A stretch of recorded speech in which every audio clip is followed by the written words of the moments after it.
G'day guys, welcome to this episode of Aussie English, the number one podcast for anyone and everyone wanting to learn Australian English.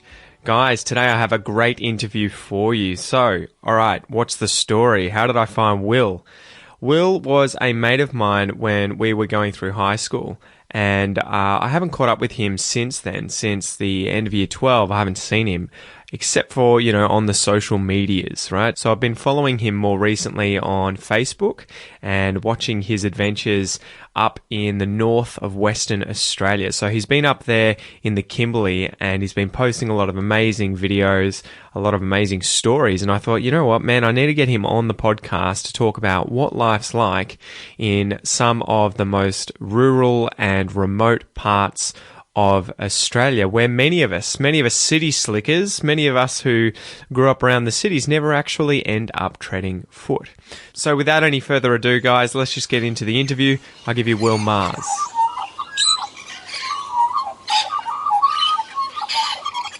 Will is a mate from high school. I haven't probably seen you in, it would be at least 14 years now, right? Yeah. Did you go to the 10-year reunion? Or? No, I was in I was up on the other side of Melbourne and missed it. So yeah, it's been donkey's years, right? Yeah, right. Yeah, fair call. But I've been following you online on Facebook and everything with the social media, and you kind of sort of popped up again on my radar. I don't know, it would have been a year or so ago, and you're on the complete opposite side of the country now, up in Western Australia. And I wanted to get you on, obviously, to tell the story about how the hell that happened and what life's like. Like, how did you go from being, in Geelong at Geelong College with me back in the day to now living in WA working full time there? Yeah, it's a bit of a crazy story. I still sort of pinch myself how I ended up here, really. When was it? March, the start of last year. Well, it was actually a few months before that. I had a van that I kitted out with a false floor. Pull out kitchen, just turned it into a camper. Had a mate's wedding on a weekend, and then a few days later I was like, just shoved a heap of stuff in my car, packed the roof racks, and then I was off. So how easy is that to do? Because I'm sure a lot of people listening will be like, oh man, that's my dream, to get a van and kit it out and then travel around Australia. Was that something that took ages to prepare and cost you a small fortune, or? Yeah, it did. It sort of helped that I already had the van that I was using. Initially, I bought it as to work out of, because I was a plumber back then. So I was going to kit it out, so I could work out of that on the road. But then prior to March last year, I think it was about September of the year before, I was reading an article by a photographer who was travelling around Australia, working and just moving from place to place. I was just like, whoa, that's so amazing. So I, like I said, I think it was like September. From then on, I just gradually, researched different things on how to set it up and that sort of thing, put it in place. So you did it all yourself as well, did you? I had a lot of help. I had a lot of contacts, obviously being in the trade industry. I had a mate who was a cabinet maker. Oh man, too easy then. So they did really high quality kitchens. So I was just like, mate, I'll pay you what you want, just do that. And it came up a treat. It was perfect. Just like I said, at the back had like 2 pull-out drawers. One was a pull-out sink with a bit of bench space, and then the other one was like, had my fridge there, a 40-litre fridge, and then that also acted as a pantry. Another mate of mine, his dad used to work for Telstra, so he had the knowledge to put the solar panel on the roof.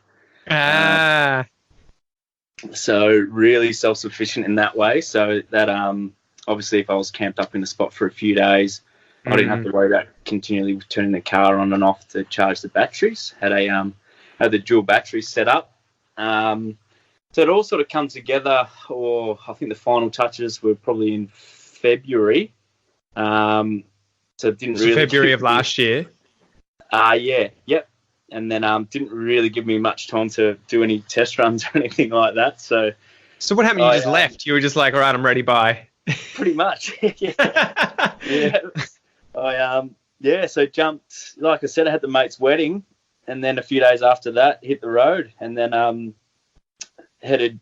My plan was, because I'd done already a lot of the East Coast in previous years with other mates, short trips, and I've got family up in Brisbane as well. So that tends to be the case with Aussies on the East Coast too, right? They tend to go up and down a lot, but they rarely go to the west, right? That's right. Yeah. Prior to that, the furthest west I'd been was Adelaide, which is only, as you know, it's only like an 8-hour drive. So that was the furthest I'd been. So I thought, why not see a bit more of the country? So headed just from then, because I obviously was living in Geelong.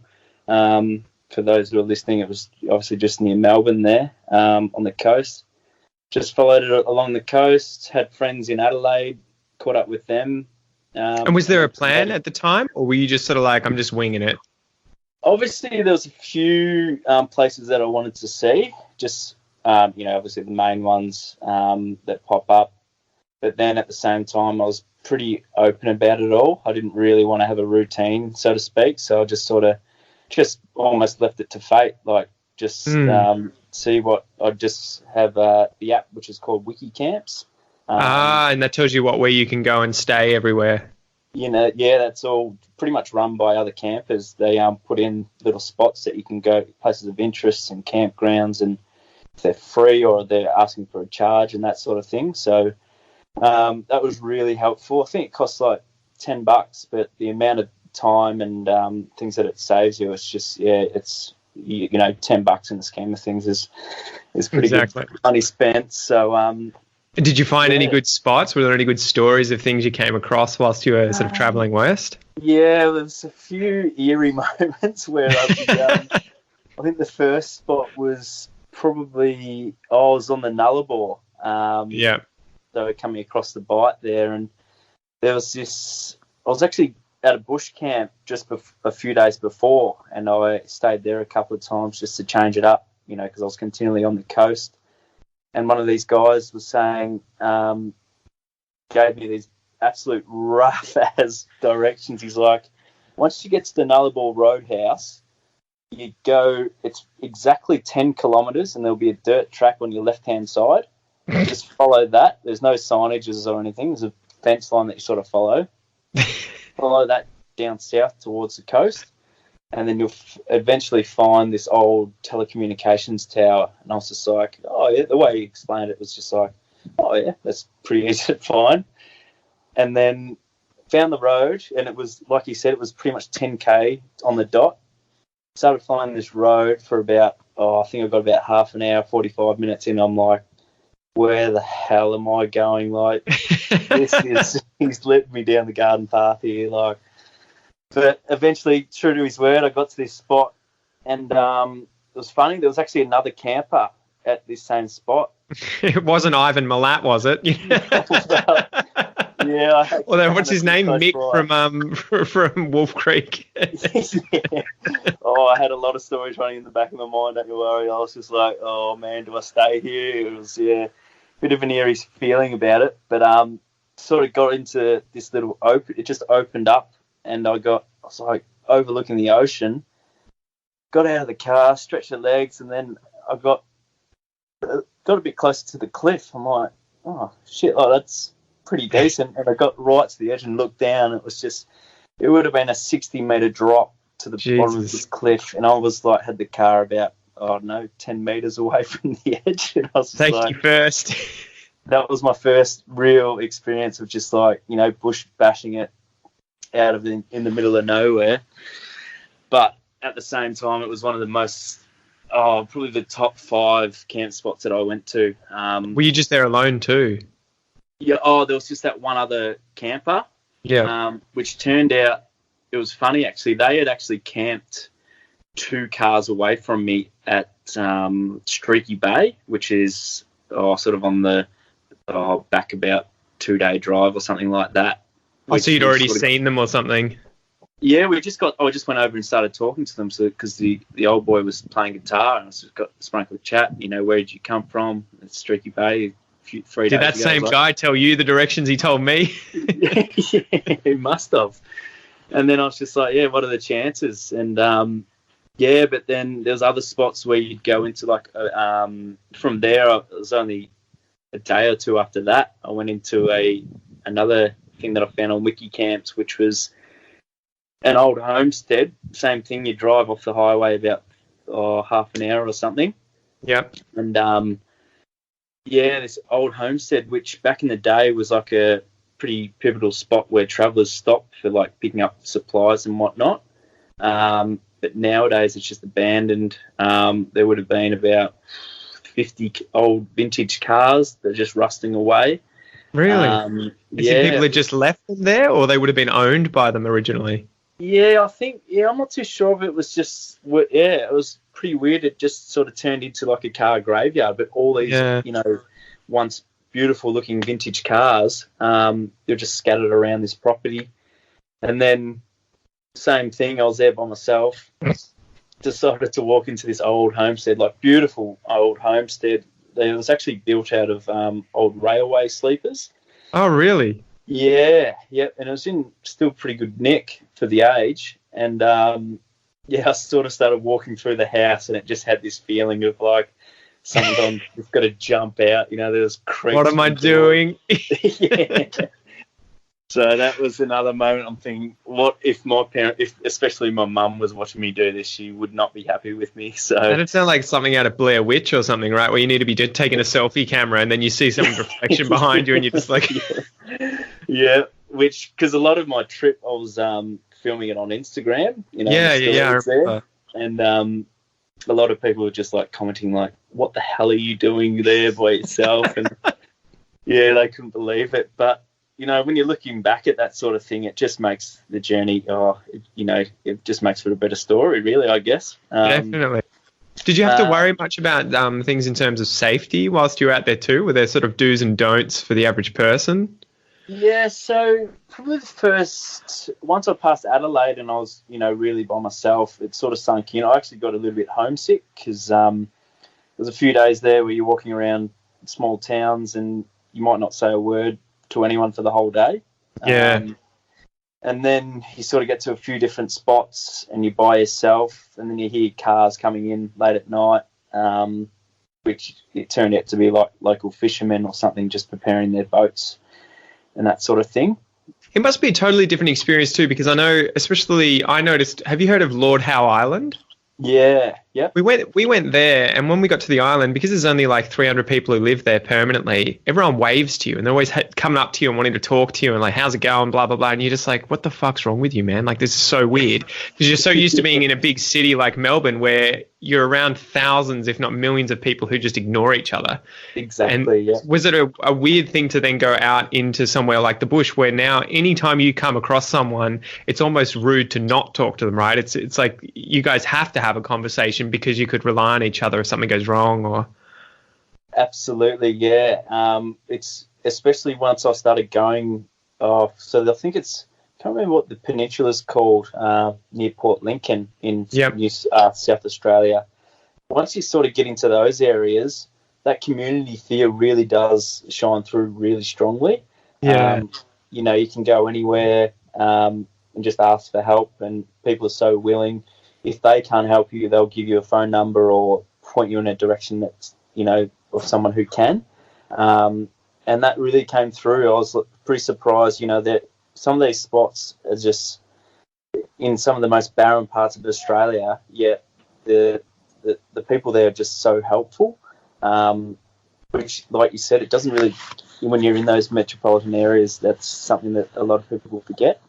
It's almost like there's so many people around, you expect someone else is going to pick up the baton, right? Oh, the guy's on the ground having a heart attack. It's all good. There'll be someone here who can help, so, and then no one actually helps, right? So, yeah, well, that's exactly right. Yeah.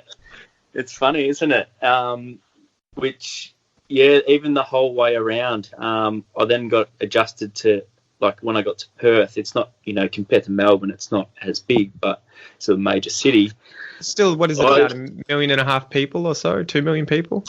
I'm not exactly sure, but even just going to a place like that, I was like, I was there for a few days catching up with people, and I was like, I don't want to be here. I want to get back into the smaller communities. you have so much more fun. You can walk into a pub or whatever, be at a campsite, and this tends to be that kind of split, right, between country people, the country folk, and the city slickers, right, where we kind of don't tend to understand each other very well unless there's, that go-between by people. But quite often, at least I'd feel like a fish out of water if I went into the sticks, at least to begin with, I think, and vice versa. Yeah. You forget how much they shit themselves when they have to come to the city, right? Exactly, yeah. But was that for you, when you went out there, though, into those communities, did you get kind of like, you embraced it, and then whenever you came back, you were like, oh man, this is not my world anymore. Like, I don't want this. This is horrible. It is funny, yeah. So yeah, continued on my trip. Obviously, made it up the West Coast, and before I left, I had this thing in the back of my mind that Broome was going to be a spot. Whether it be I just make it to Broome, then I'd come home, or just make it to a 3-month mark. For some reason, that was just going to be a place that I'd end up. Yeah. And eventually I actually got this job, so I did 4 months with a company in Broome, working all around the Kimberley. Started that in late June of last year. How did you score that? It was on Gumtree, actually. I was no kidding. Yeah, it was. Yeah, so I just put out because I was just looking for casual work just to change. Oh, so you put the ad out? It wasn't them who put the ad out. You were like, "Hi, I'm here. These are the skills. Give me work." Yeah. I because I was just wanting to change it up. The money side of things wasn't. I was sort of could have gone another 2-3 months. I would have been comfortable, but it was just mainly just to meet new people and whatnot. Yeah. I was actually traveling with 3 other people at that time, so just to change things up a little bit. Got this job and realised how good it was, so that's why I stuck around for I think like 4 months or something. But it was funny. So we do our rosters 3 weeks on and 1 week off. And what are you doing? So we do all the essential services for Aboriginal communities around the Kimberley, supplying, power, water, all that sort of thing, maintain all their power stations, water compounds. At the moment, I'm more of a maintenance in a front-end loader, so we do all fire breaks, tidy up their tips, their roads, and all that sort of thing. Yeah. So I'm travelling around a fair bit. But yeah, just does that have you going around like hundreds of kilometres, not just a small area, but you're like the Kimberley is where I work? So we're based in Broome, but our run we travel as far as Kununurra, which was on pretty much about 40k short of the Northern Territory border. I interviewed a chick from Kununurra yesterday about riding bulls. Is that right? Yeah, that's such a small world. Anyway, sorry. Keep going. So it's like a 10.5-hour drive in a car, but for us being in a truck, we have to break it up into 2 days. Yeah. But so just going back to the earlier point, in July last year, I had to fly back home, and even being away, it was only 4 months or something.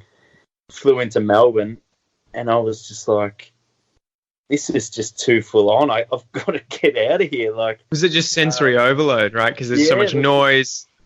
Because I'd actually come from a community called Columbaroo, which is, I think it's one of the most northern communities in Western Australia. So it's right up the top, a bit closer to the NT border.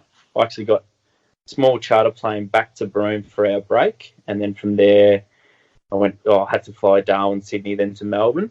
Holy moly. But coming from, that was a hectic trek.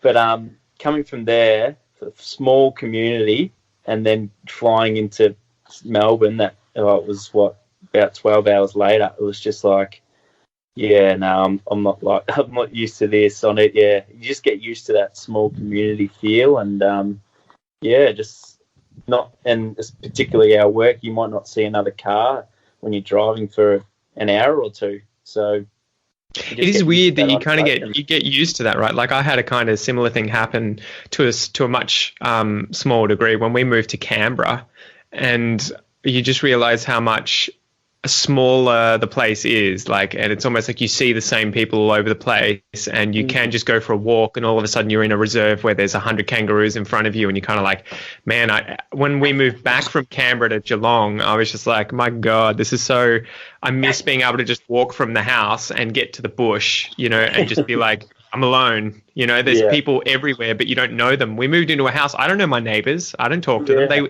They wave to you sometimes, but that's about it. That's as far as your relationship usually goes, isn't it? And then, so do you think you'll ever get back used to, you know, city life, or is it the kind of thing now that you've had a taste of what it's like to get into the country and you're kind of like, I need to make sure that I maintain this kind of lifestyle one way or another? Absolutely. Yeah. You just get used to that. Especially like our work at the moment. We go into spots where people might not have been there. Like, we went into one community to tidy up, and people hadn't been there for some reasons or not for a year or something. What? So you mean like the outside world hadn't just come in and, you know, had anything to do with them? They'd just been doing their own thing.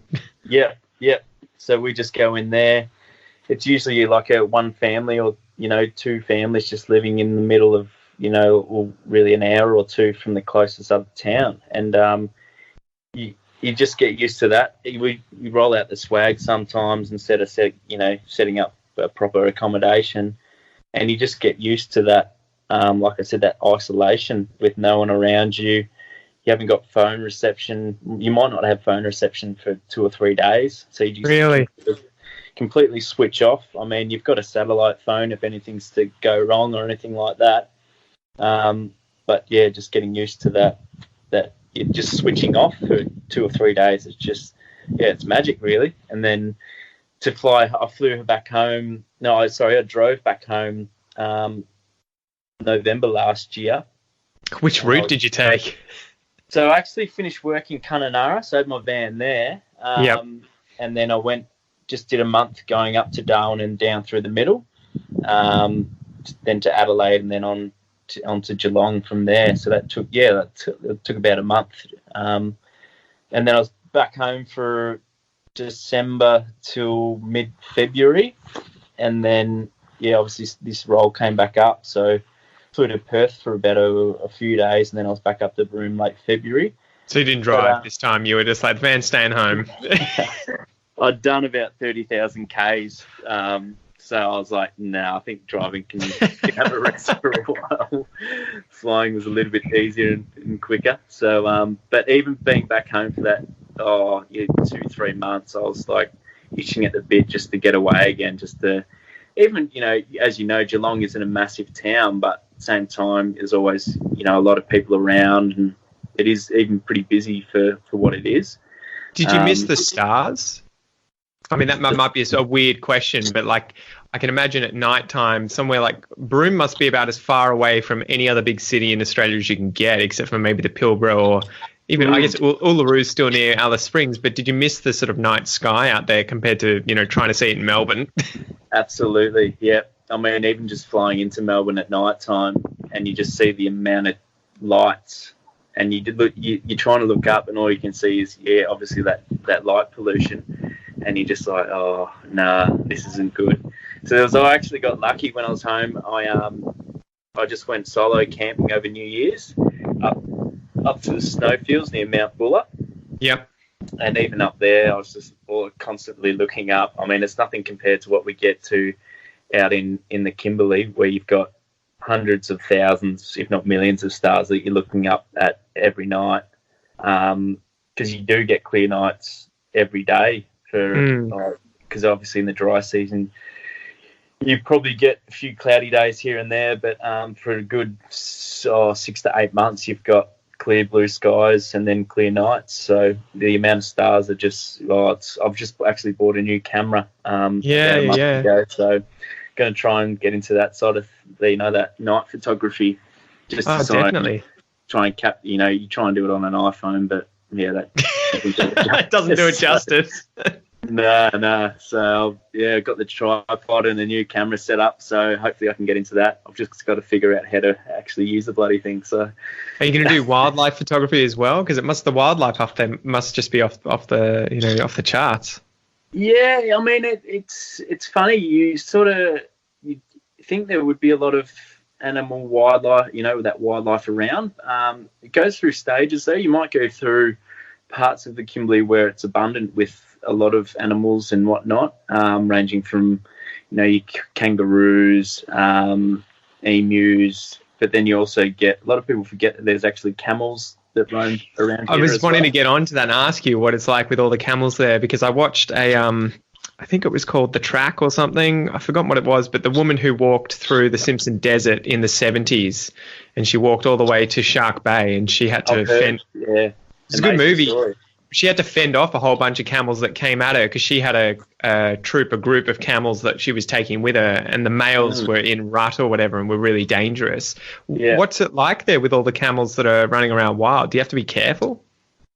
I guess if it's mainly only when you're in a car, especially with cattle. It's like on dusk or dawn, because they do hang pretty close to the roads. They can just be driving along, a lot of dirt roads. You mainly sit on between 60 and 80 Ks. And then obviously you'd be driving along, might be a little bit fatigued, and then this cow or camel will just jump out of the bushes and you're like, oh, shit. So, and obviously you're just not expecting, obviously we're trying to get used to camels being in Australia. A lot of people don't associate them being here, but they're actually a bit of a pest. And we've got the biggest population, right? They came over from Afghanistan in the 1800s, and we've got the biggest population in the world now. It's crazy, isn't it? Which when I first saw the signs when I got across to Western Australia, you see, emu, kangaroo, wombat, and then you see a camel, you're like, what? What's going on here? But do you ever see them on the side of the road dead, where they've actually been hit by a truck, or it tends to be the camel doesn't die, it kills the car, and then the camel walks off? Yeah, they are very solid animals. And I've seen a few up close by, and you're sort of walking near them, and you're just like, well, that would do a lot of damage to a car if it was to hit it. So, I think the car would come off second best if that was to hit it. So, the road trains would probably be all right. But they're an incredible animal just to see up close how big they are. I guess coming from where they have, as you said, from Afghanistan and that sort of region, they are pretty used to these sort of conditions anyway. So that's why they probably thrive so much. Yeah. In and about. They make weird sounds, right? Don't they make some kind of when they're... Yeah, you nailed it. That's it. I remember I was watching that movie and I was like, I didn't realize these guys sound like that animal out of Star Wars or something. You're just like, wow, that would freak me out if I was camping on the side of the road and just suddenly heard that murmuring of a camel somewhere. You'd be like, what is this? Yeah, especially because they do hang around in groups as well. So you get them all roaring. It is a bit intimidating. Lucky we're sort of tucked away. A lot of our camps are we deck out shipping containers as our camping.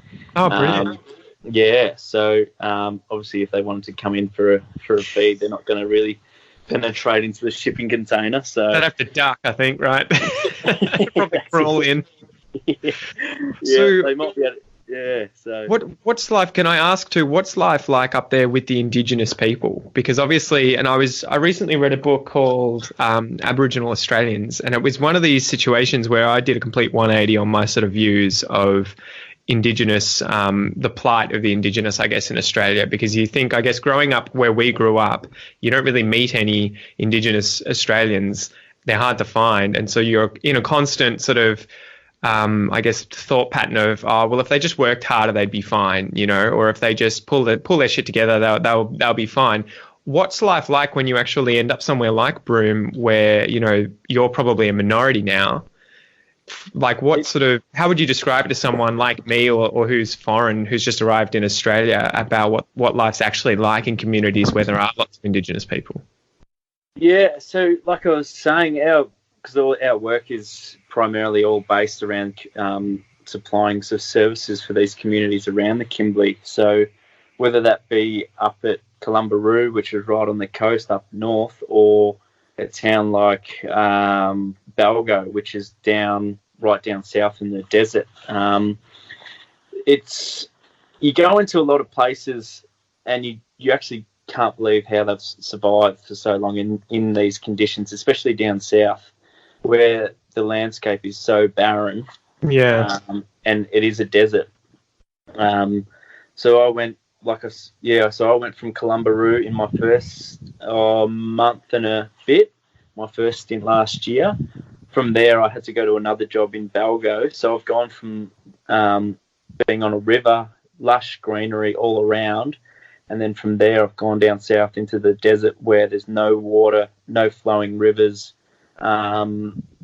It was funny. We were actually building, extending the sewer system to go to a new swimming pool that was being built there, and that would only be their only source of being able to go for a swim, because the dry season that they've just had has been one of the driest in a lot of years. A lot of the elderly people are saying that this is one of the driest they've ever seen. So. Yeah, to put it into context, like the main highway that goes from Broome to get to the Northern Territory, if you go about halfway, head south maybe an hour or two, you realise, if you look at that up on a map, even like on Google Earth or something, you'll just see, brown. There won't be any greenery and anything like that. So for them to survive as long as they did, it's a testament to them, because they know the land so well, where a lot of in those dry seasons they would go to certain spots and there'd be these little springs that they could find. I've heard stories of decades ago where they would actually, if they were out hunting, they would have their water source at 1 in the morning, and then their next water source would be pretty much exactly a day's walk. So they relied on them. By the end of that day, they'd be, obviously really dehydrated and have to rely on that source to stay alive. And so that to happen for generations upon generations, just amazing that they could do it. But and that must have just been obviously, subgroups of Indigenous people too, because people forget that there are so many different, effectively nations, right, of Indigenous people, languages. It's like Europe. It's not just there's one country that speaks one language and they're Aboriginals, right? So you would have these people in the desert who are the desert people, and then you'd have people in rainforests and people in places like temperate Victoria, and so they would have completely different skills and understanding of where to go and what to do on the land and what food to eat and everything like that, right, too. So you can't just take them from one place to another. No, and a lot. I'm lucky enough to have, because I work in a crew of 3, and one of the guys, he grew up in Fitzroy Crossing, which from Broome is about 400 k's or 4-hour drive east along the highway. He grew up around that region, so he's got a lot of knowledge around the country and all that sort of thing. And he was telling me that there could be a tribe based in one certain spot, and then only 10, 20 k's down the road, there'll be a neighbouring tribe, and they could speak a completely different language that they may have a couple of words here and there that they have similar, but then that happens all around Australia. Like, yeah, close, but like you said, the languages are all completely different, and there's probably there's hundreds of nations of tribes around. There were 250 or so, and then I think they had like 600 dialects. So there was, when I was reading one of these books recently about the Indigenous culture after the Europeans arrived, it seemed crazy because it was weird too. The Indigenous tribes seemed to have this rule of, if you can communicate with the tribe, neighboring tribes, they're good. If you can't communicate with them, they're bad, kill them. Because, obviously it makes sense. If you can't get across a message or, in any way, shape or form, then it's better to see them as a threat.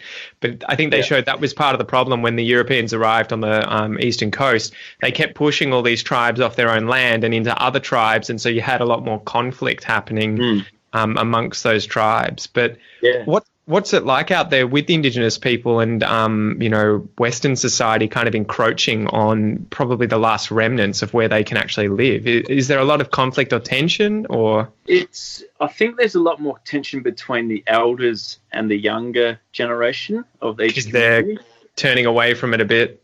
Yeah, like I was actually lucky enough to go on a tour just of a cave recently.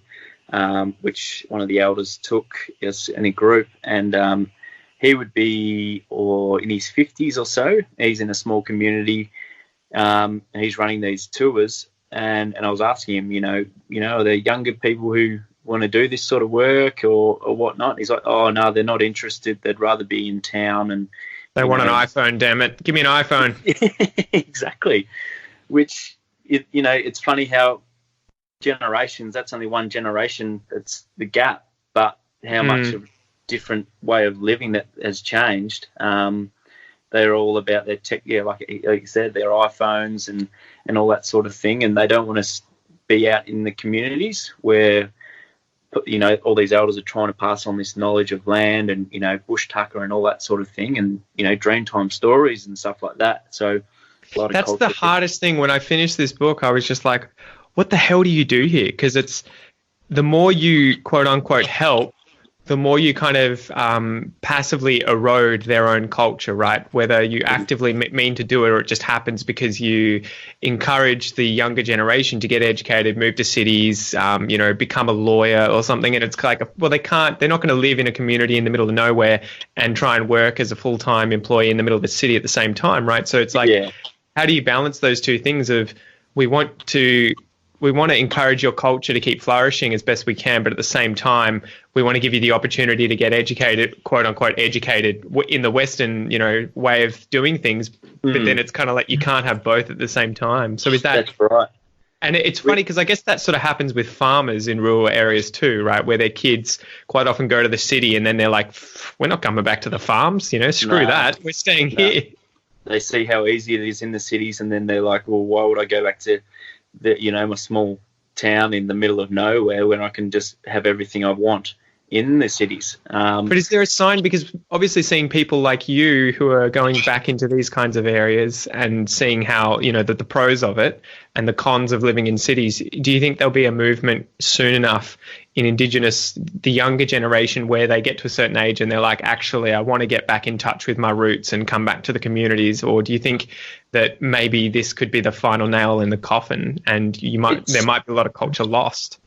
It's definitely going pretty strongly that a lot of the younger, probably the generation around our age, maybe they're in their 20s to the 30s, have been brought up with a lot more technology around them, so that's why they're being influenced to go to the cities a lot more. But I think their kids are starting to realise they want to keep that culture. Like, I can't remember where it was. There was a community where these kids are going to school. I think it's like a Catholic. They have a lot of Catholic and Christian schools around, and they actually said to the teacher, why are we being forced to learn in English when all I speak is our native tongue? Yep. So they're questioning that. They don't want to lose that, that cultural background. That's a great sign then, right? If they're saying, all right, we're going to speak our native tongue, but if we have to do English, we'll do it, but it's not going to be, we'll trade our native tongue for English. That's right. Yeah. So like I said, that's promising signs that they still want to keep in touch with that, because I saw something the other day, the rate of these native dialects that are dying out. A lot of them would be, I think it was like by 2050, about half of them, and there's obviously, and this is worldwide, thousands of them are going to be lost. It's ridiculous, right? Even in Australia, I think the majority of Aboriginal languages have less than 100 speakers. It's like there's only like 15 languages that have more than 1,000, and that's, they're slowly getting sort of shaved away. Yeah, exactly. And especially a lot of communities that we're going into, where as soon as the elders of the community pass away, then the ones who are left, they leave the community and they'll just move into town, and then that community, that those generations of culture are just completely wiped off the map. It's tragic, right? Because it's probably for a lot of these, obviously it's 60,000 maybe plus years that's been a continuous chain of passing on knowledge, and then it gets eroded away in a single generation. It's like yeah. And then, obviously the stories, like a part of that tour group, we got in that cave, there was old cave. Well, it wasn't painting. It was actually they used rocks to scrape into the rock. Oh, really? The story of like a Rain Man and all that sort of thing. So you think you turn that community into a national park or something, a lot of the people who are running these national parks wouldn't have a clue that these paintings and stuff are there and the stories behind them and all that sort of thing. So some of it's insane, right? There was a TED talk I watched the other day with an Indigenous woman from, I think, around Uluru, from that area in Alice Springs, and she said there was a story that had been passed down so long that it was a story where I think at night the older ladies would tell the daughters, if you go out into the darkness, watch out for the big beast that'll come and try and take you. But if you need safety, climb up the tree because he can't look up. He can only look from side to side. Mm. And through the story's details, they reckon that it comes from what's that? There was a megafauna animal from 40,000 years ago called Diprotodon or something that was like a huge wombat, and they think that story could have been effectively passed down for that long, for that many thousands of years. It's amazing, isn't it? Yeah. Yeah. Which I don't know if you've heard of the book called Sapiens. Yeah, it's a good one, right? Which they mentioned that megafauna in Australia, and then you're hearing these stories, as you said, that you sort of get, okay, so that's where they're sort of coming from. And then you can see in some of their patterns where, their paintings or whatnot, you're starting to make out, okay, so this is how this has come about. So I think the paintings that blow my mind the most are the ones of the First Fleet or of James Cook's ships on the wall, because you just imagine that moment in history where these two cultures that have been separated for that long suddenly came into contact, and these people may have not even had direct contact but saw this stuff on the horizon and were just like, what is this shit? And then drew it on a wall, like, what the Yeah, like these evil spirits or ghosts or whatever coming back to life. It would have.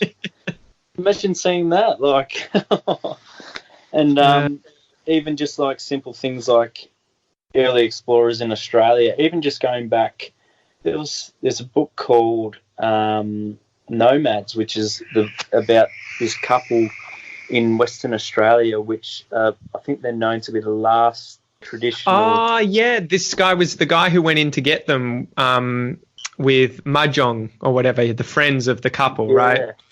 He was in a book I read recently, The Explorers, about the explorers in Australia, and that was the last story, was them going in to get this couple of Indigenous people, right, in WA.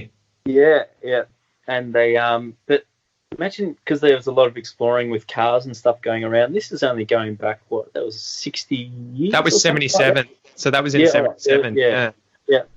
And imagine them seeing like tire marks or that sort of thing, and you'd just be like, they'd be like, well, that's not a kangaroo, or that's not a wombat trail or whatever. So it would have been insane for those last few groups that had never come in contact with, it would be amazing to sit them down at that first contact and be like, what's your view of an iPhone? If you like, here's this thing that we can order food on, we can call our friends and talk to them on the other side of the world. Like, what is your opinion of this thing? Like, does this seem like magic? Yeah, exactly. Which there's a good documentary called Footprints in the Sand, which is based on them, and it shows them being brought into the town. This couple, I can't remember if they get dressed in like Western clothing and whatnot, and you can just see how unhappy they are to be away from their country. Yeah, they just want to be back out there. As harsh as it was, a lot of the water was drying up, all their wells. That was the tragic thing, right? They had to they didn't take them out, but the Mahjong and the other guy went to find them because there'd been the worst drought ever recorded in that area, and they were like, how can these people survive off the land, so we need to save them. The thing that blew my mind about that story was Mahjong lighting a fire. Like, he just goes out there, they try and find where they are, and they're like, oh fuck, I've got no idea where my friends are, they should be around here within a few Ks. So he just sets fire to a bush of spinifex, waits 10 minutes, and then looks on the horizon and there's another fire coming up, and that's how they found each other. I'm like, that is, I would never have thought of that. And he just lucky that he had that knowledge to do that. It's just like, they would have been driving around until today, right?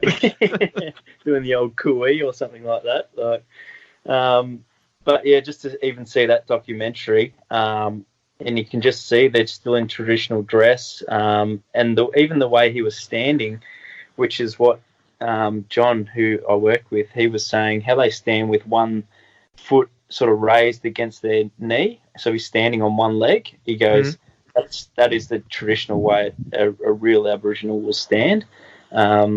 Just sort of seeing all that. He's got his spear and just seeing how they're still living. And that was, like you said, 40, 50 years ago, they're still living like that.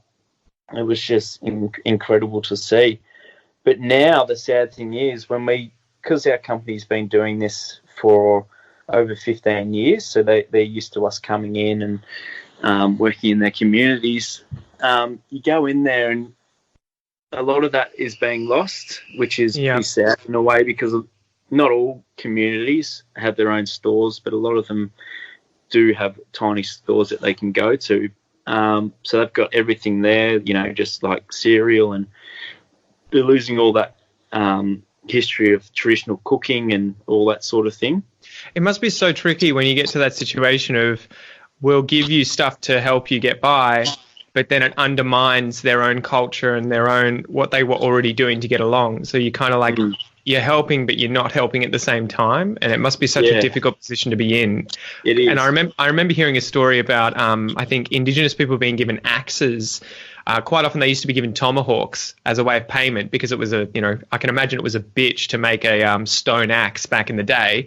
Yeah. The problem was, though, that all the elders were the ones who controlled the axes and had made them and, would lend them to other people, and it was their power. And so as soon as the Westerners came in, the Europeans just gave away tomahawks willy-nilly. You suddenly undermined the sort of hierarchy of the entire tribe. Yeah. It's easy. I was lucky enough on that same tour. He had these traditional stones that they did make their axes out of, and they actually used something from a termite mound. It's like a sap or something that comes off this mound that they used to glue the stone to like a bit of wood. Yeah. And just seeing that, and I was just like, holy moly. And then how they would make like their even boomerangs and that sort of thing. The wood that they use is like a real hard wood. Even using a chainsaw to cut it, it stuffs the blade almost in one cut. Yeah. So you just think they're trying to use these rocks to cut all that, and then obviously shape it right down into a boomerang.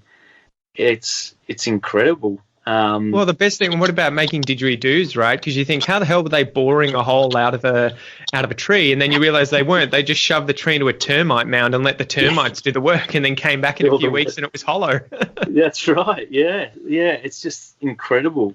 No, but saying that, that's going back to that first stint up at Kalumaroo. I think it was only a few days in. We were doing a tank upgrade at the water compound, and we were staying at a house there, and it was just a short walk around the corner. And I was walking to the water compound, and then next minute I see this guy just walking down the street with this spear, and he was going off hunting. I was just like, what? What's going on here? Right. But yeah, they are still using, like a few of them are still using that same technique to stalk animals and spear them. So that was still good to see that coming up.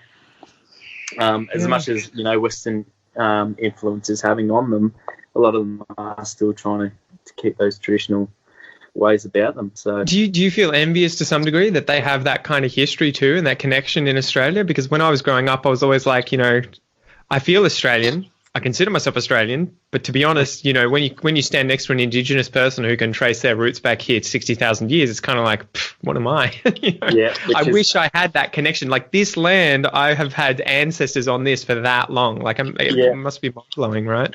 Which is one of the things that tour guide said to us. He said, because he was from near the region, he was saying, I know my connection to this land, where my family is from.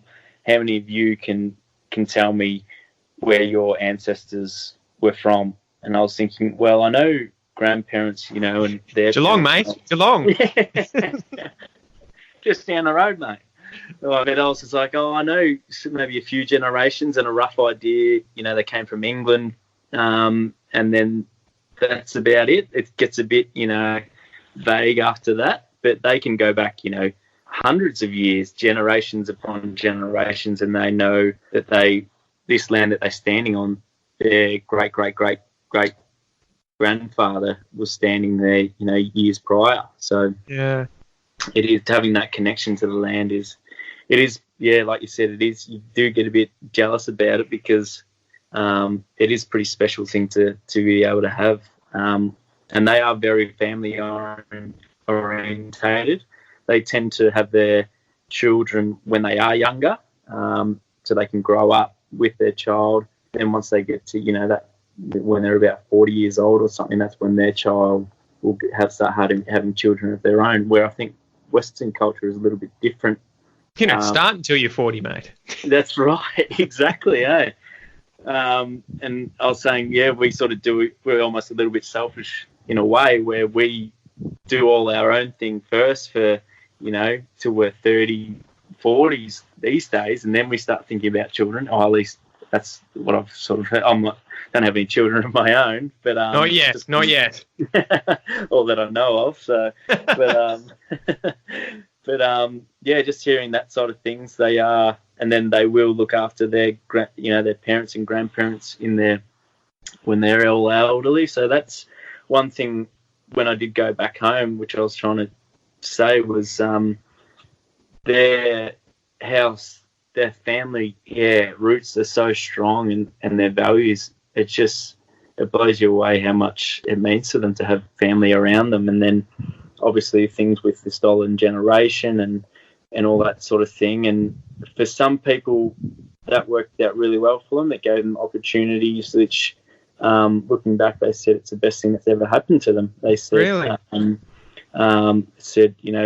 The way that things were going, it was really tough for them. But once they actually got taken away, as harsh as it does sound, they say it's the best thing that has happened to them. And the problem was, though, right, that it wasn't an option. It wasn't a free choice, kind of like, hey, do you want to send your kids with us? It was more like, your kids are coming with us. yeah, which people hear, like I've heard that firsthand from many Aboriginal people. No kidding.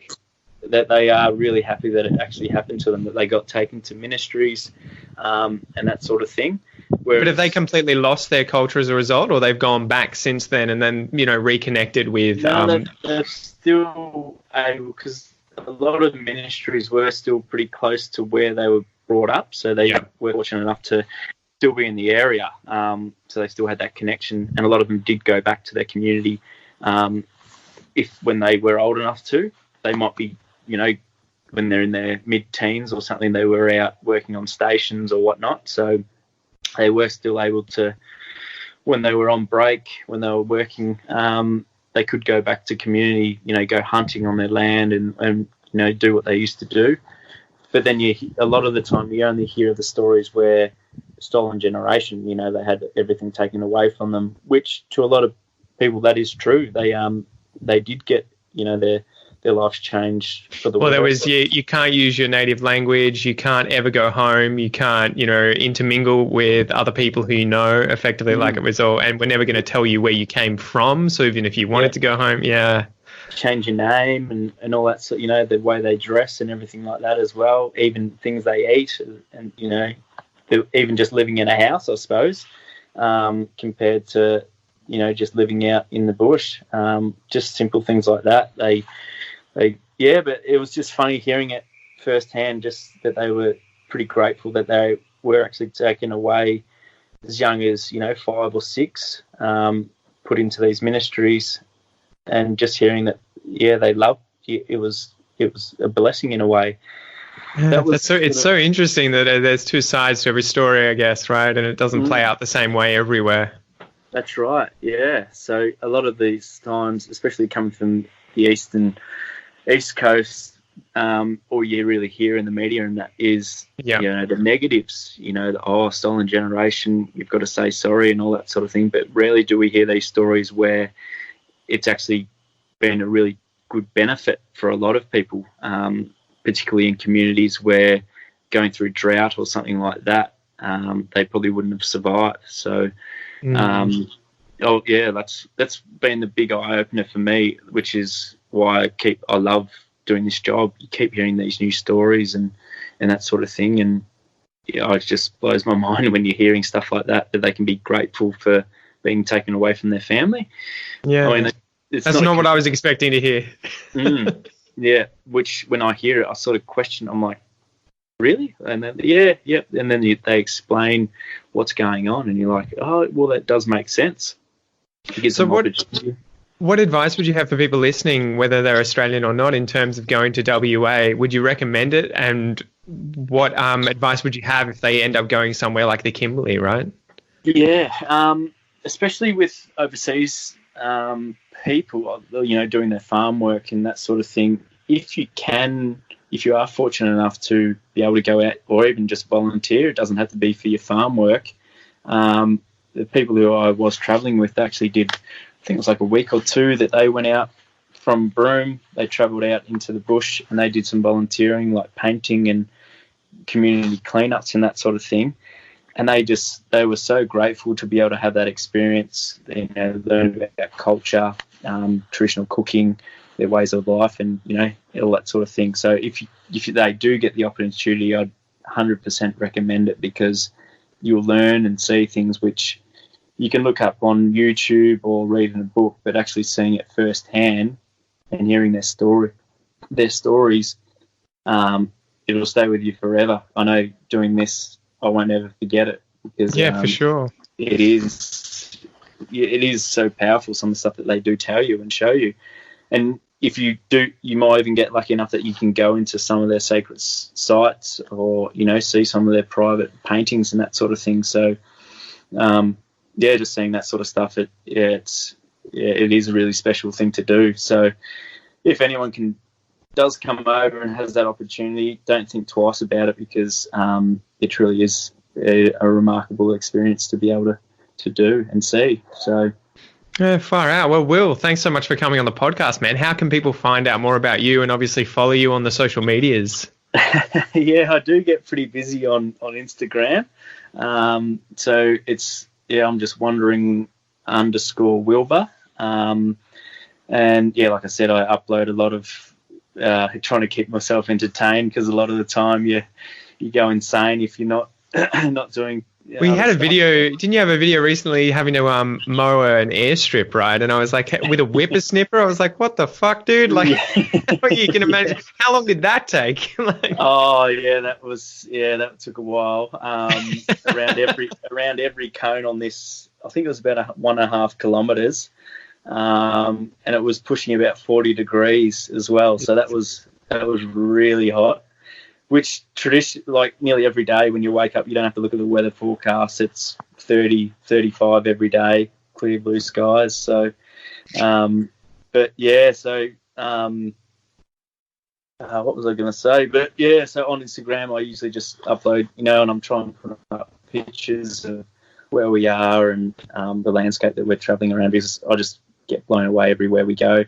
We're in a different spot nearly every day. So just some of the sights you see, especially the big boab trees of a night time, it's far out. Incredible. It's incredible. So, so jump on, wandering _Wilbur. And apart from that, that's about it. You're going to have to start vlogging, man. You're going to have to start a YouTube channel so that all these guys can check it out and get a taste of Western Australia from you. A lot of people have said that. I said, it must be, maybe that could be a new career change or something. Yeah, get on it. Anyway, thanks so much again, Will. I really appreciate it. No worries, mate. Pleasure to see you again.